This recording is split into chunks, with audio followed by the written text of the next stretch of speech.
All right, hello everyone. So thank you for attending the eSign 201 session, and let's get started. So hi, I'm Joey. I'm the lead product manager for the eSignature platform team. I'm definitely excited here on day 2 to dive a little deeper into the more complex and powerful capabilities of DocuSign eSignature.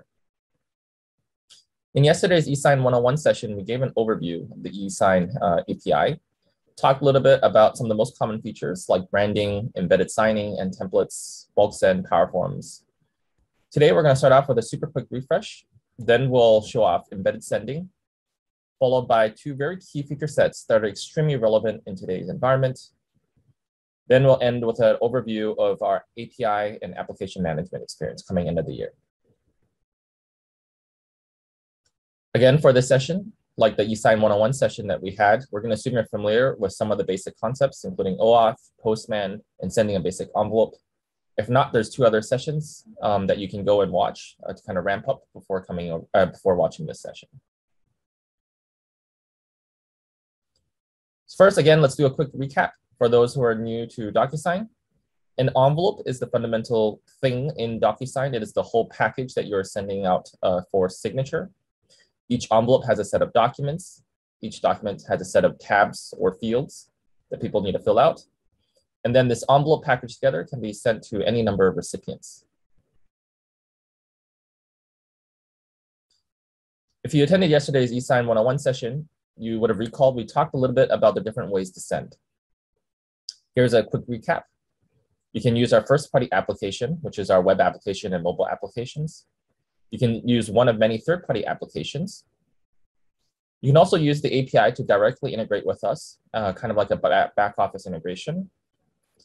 And the last one that we want to talk more about today is embedding DocuSign into your application directly. DocuSign's embedded sending allows you to instantly add e-signature capabilities to your application. DocuSign can be themed and branded to provide a near-native feel when included in your application. Let's take a bank as an example. Wealth advisors that work at a bank are probably going to need to send some envelopes to their clients at some point. Now, they can always go and log into DocuSign to send an envelope, require them to switch context from their internal banking applications, or the bank can simply choose to integrate and embed DocuSign into their internal apps. At that point, all actions are contextual, and the internal applications can easily do things like pre-fill customer data or track statuses. This is a much better solution for your line of business apps. There's a variety of ways to embed DocuSign sending experience. The most powerful aspect, like any part of DocuSign, is its flexibility. We provide full customization options for embedded sending so that you can show and hide UI elements or change default behaviors. So here's at a high level view some of the ways to embed DocuSign. Starting on the left is the console view.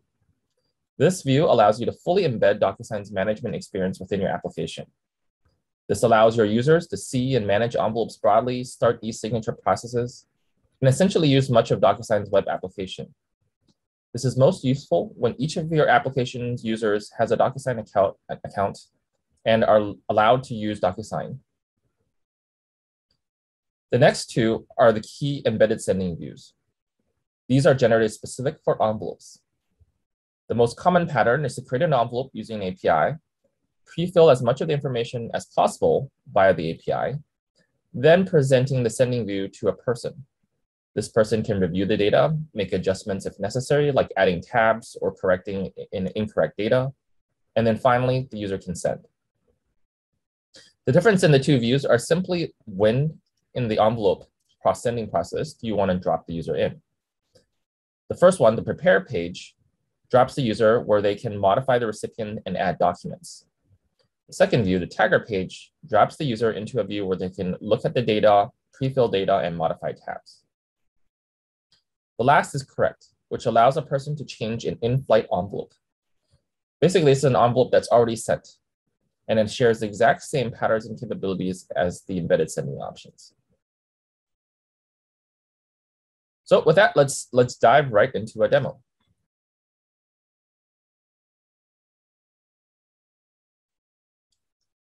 So first, I'm going to create an envelope. And if you were here from yesterday, you would have recognized this mortgage document. And so all I'm going to do is create this envelope, but know that it's in a created status.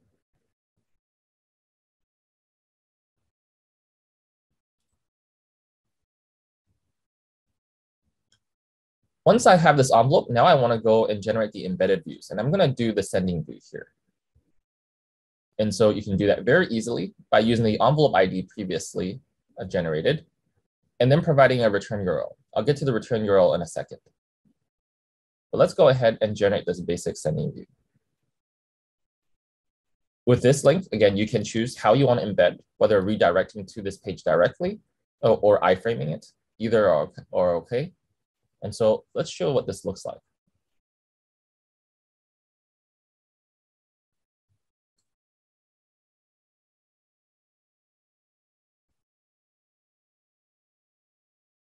So you can see the default experience is this envelope I already created through the API.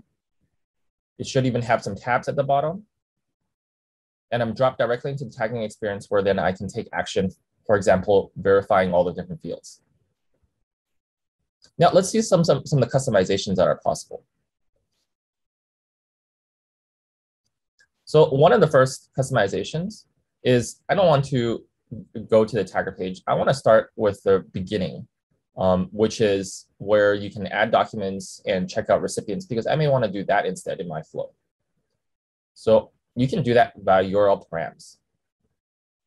I'm going to generate another sender view.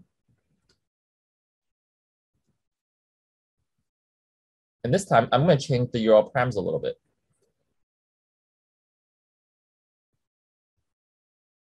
Over here, you can see one that says send equals 0 or send equals 1. And I'm going to adjust this to send equals 0. 0 and 1 are the only options here. All it tells it is whether you want to land in the first page, which is the prepare page, or 1, which is the tagger page that you just saw.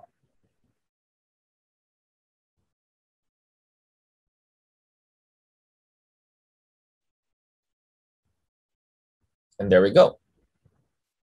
And so just by adjusting this one parameter, and there's various other URL parameters you can adjust, you can see that you can modify the experience to best suit your needs. Now, I'm going to go ahead and press click here, and you'll notice that at the end of the step, there's a send button. Well, if this is embedded within your application, you might not want the user to send from DocuSign. Perhaps your application only wants the user to review the document and make changes, and your application will choose to send at a later time. So how do you do this then? Well, you can, again, use our customization capabilities to change the behavior. So once again, I'm going to generate a new sender view.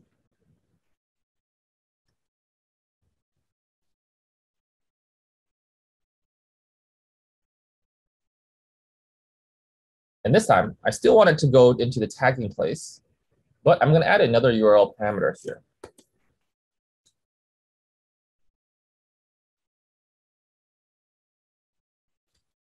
And this one is for the send button.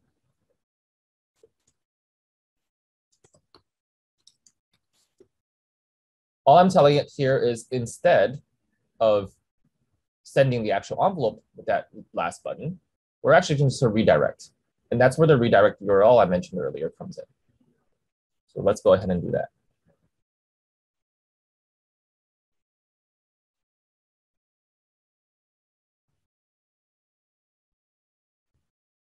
So now that you can see that we're in the tagger again, and over here, instead of saying send, it now says continue.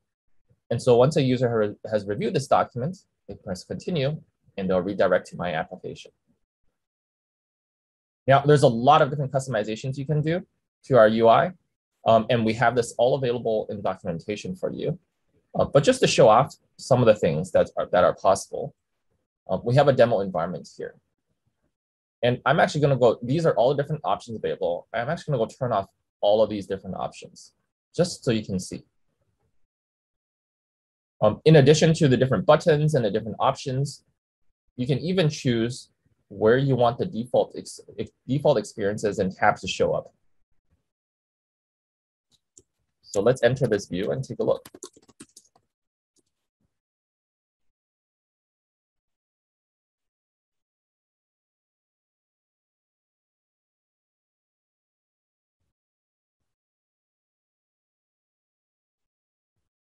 Now, if you're familiar with DocuSign's experience, you would have noticed quite a couple of things have changed. First, starting on the left-hand side, there's no more back button.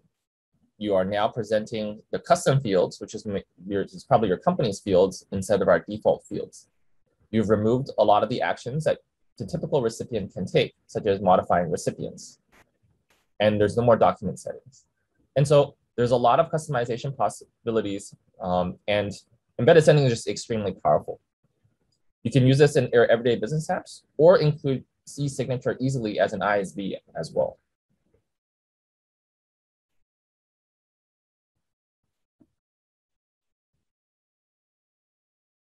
So now let's switch gears a little bit and talk about mobile. Businesses, whether they are B2C or B2B, are under intense pressure to deliver. Recent research we did showed that customers' experience is huge and it's a top priority for B2B sales teams.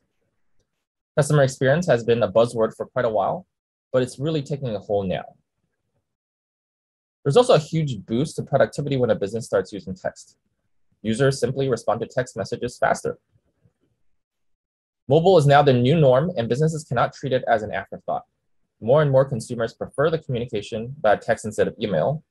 Email is often cluttered, and many demographics are no longer using email as a primary means of communication. Instead of just sticking to just email, it's time to get with the times and do business faster with a mobile-first mindset. Luckily for our customers, DocuSign has a full suite of capabilities just to help you accomplish this.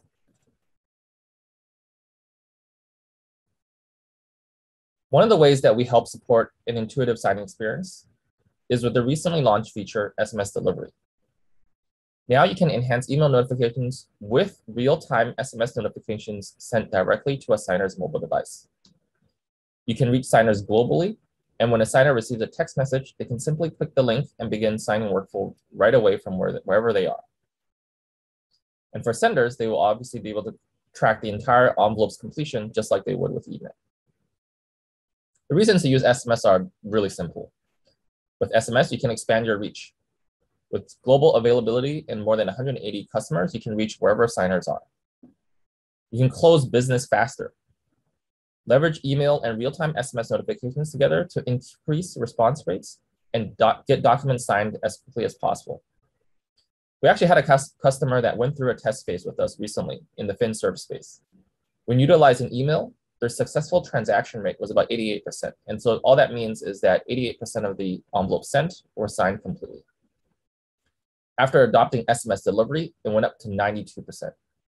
That is a huge difference for a business. Lastly, provide a superior experience. We're going to talk about some of the other mobile-first features, but together with SMS delivery, it really enables your organization to give our customers an engaging signer experience. But the mobile-first experience shouldn't just stop at the notification phase. It needs to continue throughout the entire signing experience in order to ensure the documents are completed. And that starts with some of the key mobile capabilities, such as responsive signing. Once your signer clicks the link they're brought to DocuSign. Now, traditional documents and PDF experiencers aren't that great on a phone. Requires pinching and zooming. The second the user sees a difficult to read document, it'll cause overhead and signer may just put off signing it until later. Naturally, that'll lead to delays or abandonment of the agreement. Responsive signing solves this problem by automatically transforming any of your documents into an HTML responsive document that is mobile friendly and optimized for whatever device and form factor the signer has. This makes it incredibly easy for signers to get through the agreement as they no longer need to pinch and zoom around a static, shrunken down PDF. The best is, at a sending organization, you don't need to do anything. Retain the document as is, just use your existing docs. On a desktop, it'll show the full document. On a phone, DocuSign will show the mobile optimized view. On a tablet, DocuSign will pick depending on the form factor. This allows you to build a smart and mobile-first signing experience with almost no effort. Going back to the theme that DocuSign is extremely flexible and powerful, if you wanted to do some more complicated work and build an HTML-based document, you can as well. We fully support that. Now for this demo, we're going to mainly focus on Word and PDF documents. And so you'll see later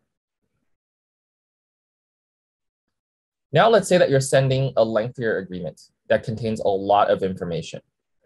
But for some of these agreements, not everything is absolutely critical for your signer upfront. Some examples of this are like service agreements, terms of use, insurance policies. Instead of having your signer scroll through a lengthy document, we have a nifty feature called Smart Sections, which works beautifully with responsive signing. With this feature, you can collapse non-critical content within an agreement. This allows you to service the most important pieces of your document that the signer needs to review first. When you think about the three features together, you can start seeing how DocuSign can provide a streamlined end-to-end customer experience for the signer. A signer will receive a notification directly to their mobile device, click on the link via SMS. They're taken to a responsive HTML document that displays beautifully. Then they can quickly scan through the document, skip over the collapse sessions that may not be as important, and sign. A process that would have been clunkier and more cumbersome is now transformed into a delightful experience that will ultimately speed up the signing process and keep your business moving forward. And what I can't stress enough is that you can use your documents today with very little development effort needed. You don't need to worry about whether the client's on a PC or on a tiny phone. DocuSign will handle this for you. I'm also going to do a quick call out, which is that if you really want to create your own mobile experiences, we also have an option for you. In addition to the REST API, which you can always use, we also have native mobile SDKs available for iOS and Android. And you can customize the whole mobile signing experience towards the unique needs of your business. One of the great things about our mobile SDK is it also allows you to do offline signing. Now, I won't go into too much detail about it in this session, but just know that this is an option for you. Okay, so now let's jump into a demo.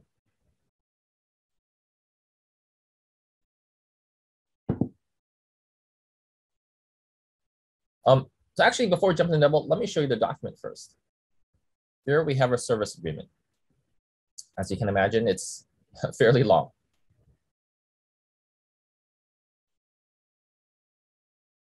So let's show you how to send an envelope with SMS delivery. There's a couple of different flavors of this, but the one I'm going to show you is that you're using SMS and email at the same time. SMS only, if you don't want to use email at all, is coming in December of this year. So the way to do this in this API is you can see this is the overall API call. And pretty much everything is similar to a regular API call where you have the email, name, recipient ID, you can include some tabs, and then you have a document. The special part is the additional notifications object. This allows you to tack on other channels of delivery and not just SMS. In the future, we will be looking at other types of notifications as well. When I expand this, you can see that I have specified that I want SMS as the additional notification channel and a phone number to go with it. And that's really it. Now let's talk a little bit about responsive too. Let's say I want to send this service agreements in a responsive form factor, because having that long, tedious PDF is going to make it very tiring for me to read. Well, luckily, if you have responsive enabled on your account, it'll just show up. But if you wanted to make sure, we also have a property in which you can choose to use to go disable responsive if you wanted to, or just rely on the default, which is on. Now, the last part is the service agreement is clearly an extremely long document. Let's also add some smart sections. So first, I'm going to create this envelope, and this will be in a created status, so not sent just yet.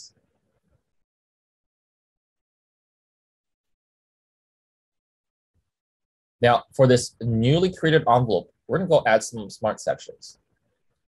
And smart sections are basically tabs on a document. So let's take a look at how one of these tabs are created. This is one smart section. In the envelope that I just created, I have one document, which is the service agreement. And there's a couple different ways that you can go and specify a smart section. You can obviously use XY coordinates, as with any tabs. But I'm going to do something a little bit smarter. I'm going to use something called anchors. So for a smart section, you can basically pick a starting anchor and an end anchor. And basically everything in between will become part of a smart section. Now, there's a couple of ways to do this. One is that I can add a specific anchor text into the document and use that as the anchor. Now, that's probably going to be some bogus text that you don't really want the end user to see. And so you also can provide the option to remove the anchors once you've created the smart section. And so taking a look at the document here, you can see that I have specifically in the document have an anchor, beginning and end for one section.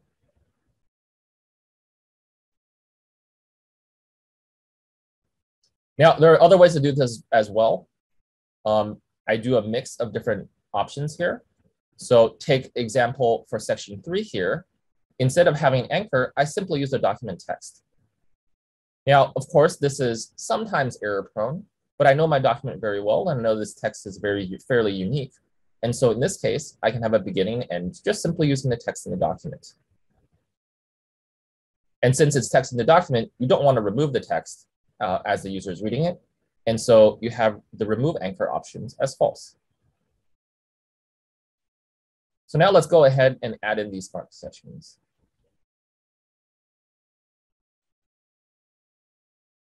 Great.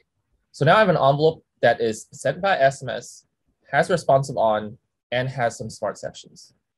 Let's see what the mobile experience for this actually looks like. So let me prepare my phone here.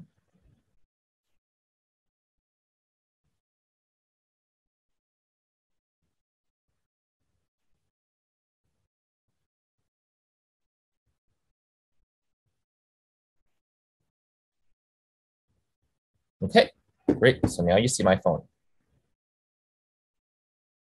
I'm going to go ahead and send this envelope.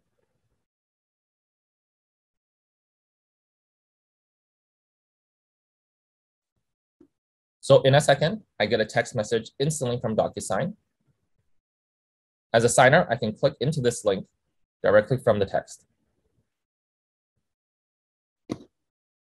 You can see right from the beginning, DocuSign is giving a mobile optimized experience.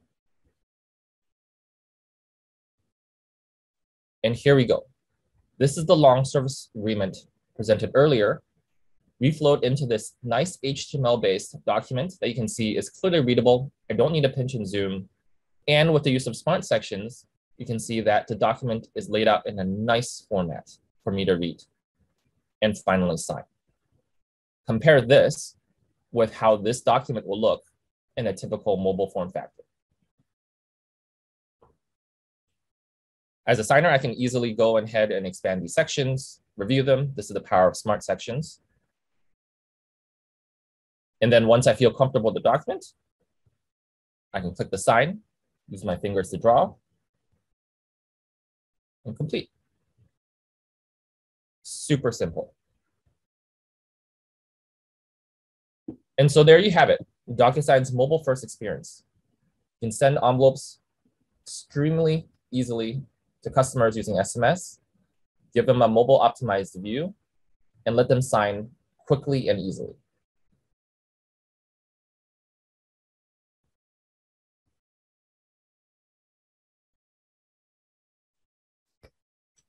Now, with the features that we talked about so far, we can deliver an amazing sending experience with embedded sending. We also talked about how to deliver an amazing modern signing experience with our mobile-first feature set. We've knocked user experience out of the park, but user experience isn't going to be useful unless you can truly power the complex workflows that your organization needs. There are many use cases, such as purchase order approvals and things like that, that need complex workflow capabilities in order to be able to use. So we want to ensure that you can instrument any flow in DocuSign. And that brings me to the next powerful feature, conditional routing.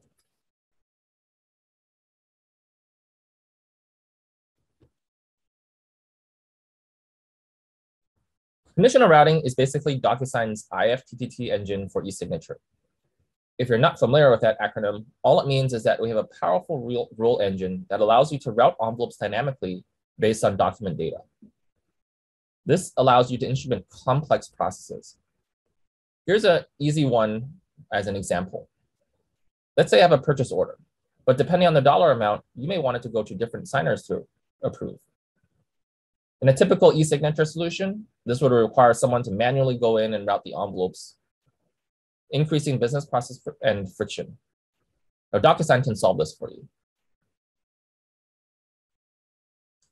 Conditional routing is a unique DocuSign capability specifically built to help organizations handle their everyday business processes. Some e-signature flows are very straightforward, where you're just sending a document from someone and collecting a signature. But many businesses have more complex needs. Conditional routing enables DocuSign users to easily set up business rules without needing to use any code to dynamically route envelopes from different users based on field data. You can automatically route based on dollar amounts, numbers, text, dropdowns, radio formula, you name it. In the previous purchase order example, you can set up rules like if dollar amount is greater than 1,000, then route to the CEO.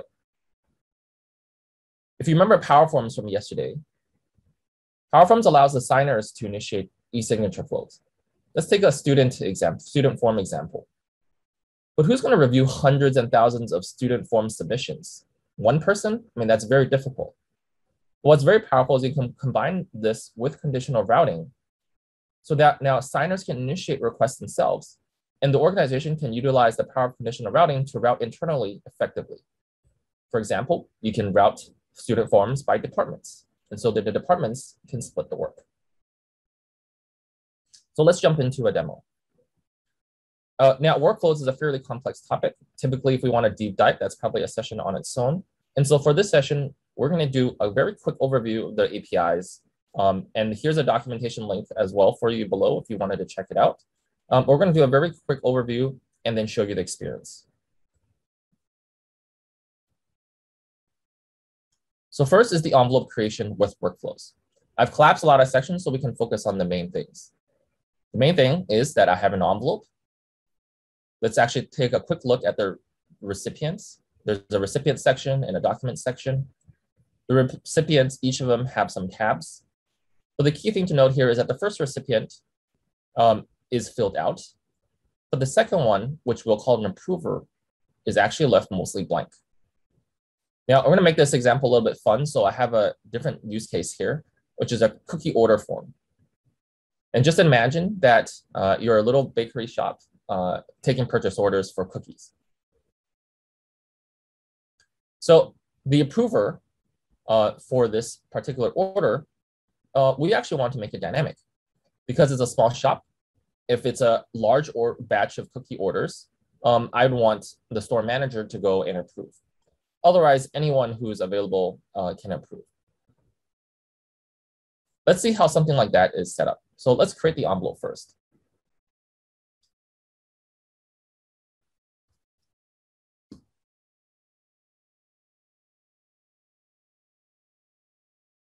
Okay, and now I'm going to show you the envelope so we can talk through the details.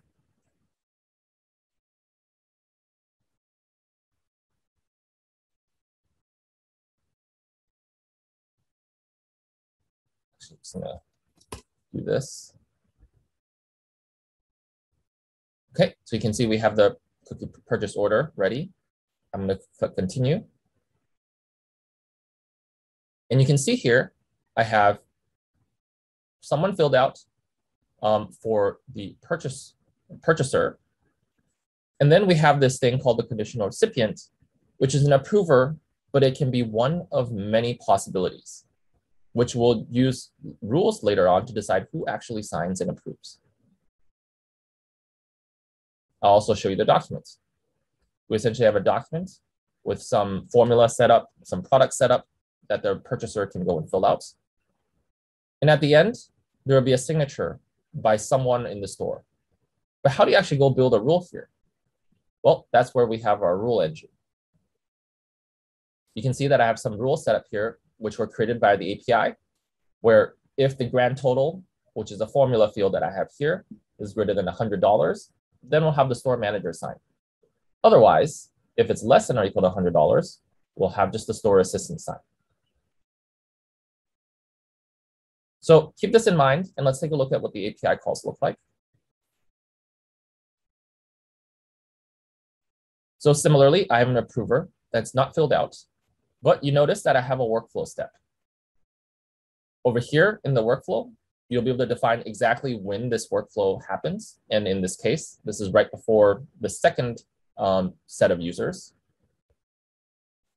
And then we have some conditional recipients. First, you'll define the group, which you can see. We have the store assistant and the store manager set, as well as their information. This is their actual information, each with a recipient ID.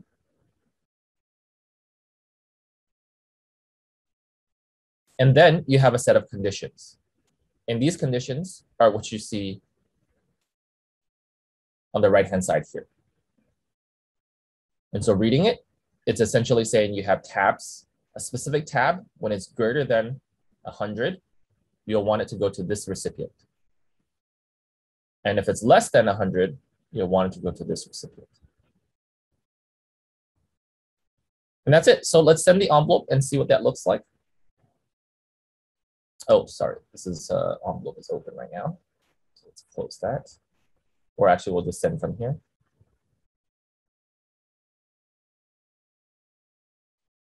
So first, the customer will receive the document. And I'm actually going to clean out the other inboxes that we've used for demos.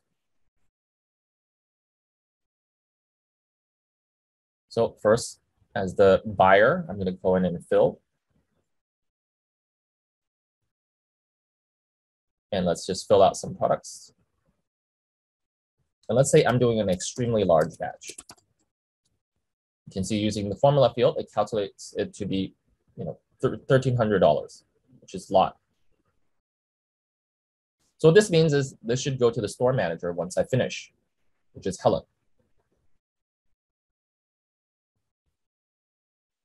And you can see I have Helen and Johnny's inbox here. And so what happens behind the scenes is that the rule engine will take into account the rules that we built earlier, and then dynamically go and route this to the correct user. And so if we give it a second,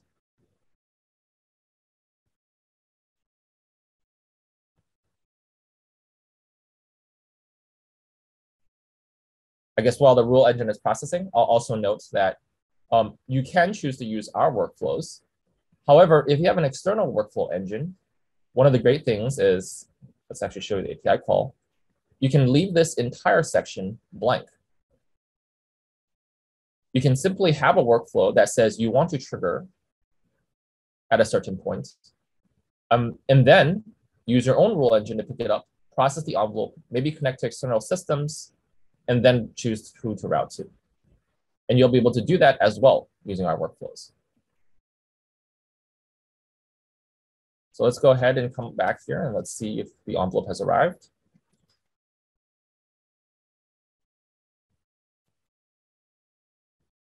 Okay, so we're a little short on time. It might be taking a second for the envelope to arrive. Let's continue on and I'll come back to this. So there's one last topic I want to cover today, and that is the API Usage Center. You can accomplish a lot with DocuSign. Now, on top of the product capabilities, we also want to give developers a suite of functionality for managing their integrations. We want your apps to go live and stay alive.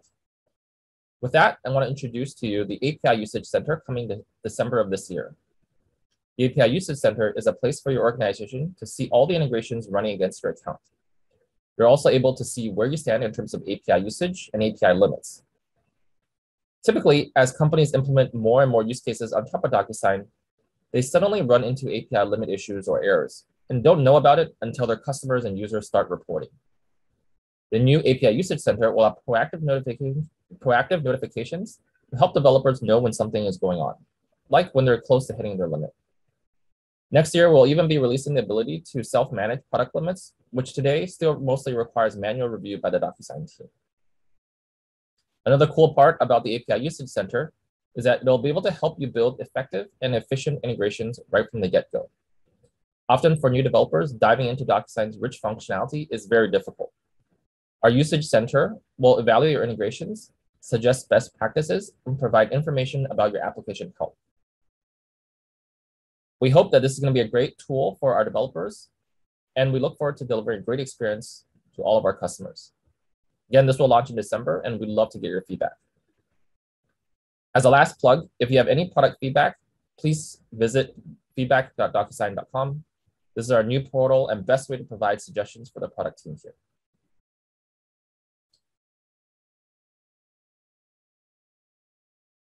I just want to do one quick look to see if the envelope arrived.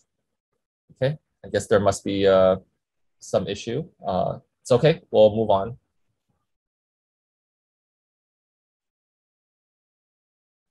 Okay, and so that's it for the topics today. With the remaining time, let's dive into Q&A. So I have a list of questions, which I'll read out here and answer on the spot. So the first question is API limit per app or per account? That's a great question. The answer is slightly more complicated, but in general, it is per account. Next question, is the API Usage Center available for partner integrations? The answer is yes. And actually, I'll elaborate that a little bit more. So if you own your account, you will be able to see not only your own integrations, but also a partner's integrations that are running against your account. And for partners, you will obviously be able to see your own accounts. But at this point, you won't be able to see what's going on with your integration with other accounts. So if you have a test environment or not, you'll be able to see the analysis of your own integrations. Next question. The PDFs that are rendered on mobile, are there any restrictions like PDFs, with PDFs like flat versus dynamic? So there are no restrictions, but I definitely encourage you to test out the document. Depending on how things are converted to HTML, some specific elements are obviously going to be easier to convert than others. For example, tables are probably going to be complicated if you have a very complicated table. And so definitely worth testing out. Next one, can you make a selection to be required to be expanded prior to signing? So that's not possible. However, you do have various different options for smart sections to be open and expanded by default. So I had showed expanded by or collapsed by default, but you can easily adjust that behavior. Next question, is SMS only for notifications, or can I use SMS to send the agreement for signature? So not quite sure what the distinction there is, but you'll notice that in the demo that I was showing, the SMS is the link or contains the link for signature. So you can directly do that right there. Next question. When you use the embedded experience, what authentication type should I use, Grant or JWT? Can I use the SDK for embedded work? So first on SDKs is absolutely yes. Embedding is completely possible with SDKs. In terms of which types of authentication you can use, either is possible. So next one, is multi-factor authentication required? A user clicks, I'm assuming what you're asking is multi-factor authentication required when a user clicks a link, the SMS link? And so the answer is actually completely optional based on your use case and the business. So you can definitely combine multi-factor authentication with SMS delivery. And you can use any of our existing options, whether it's KVAs, whether it's access code, things of that nature. Next question is, does DocuSign support SMS-only signer? If no signer email address is available, if not, when? So that's a great question. So as of today, not yet. You're required to have the email, but in about 1.5 months, you'll be able to send without an email at all. You can do SMS only. And the last comment was the video was blocking the URL param. I assume that was talking about the embedded sending experience. That's unfortunate. I will say that we have some great documentation on it. But the net is all the embedded links that you generate, you can append and modify the URL params to create the types of experience that I was showing earlier. Okay. And with that, we're at time. Thank you all so much for attending, and I hope you have a good rest of the conference.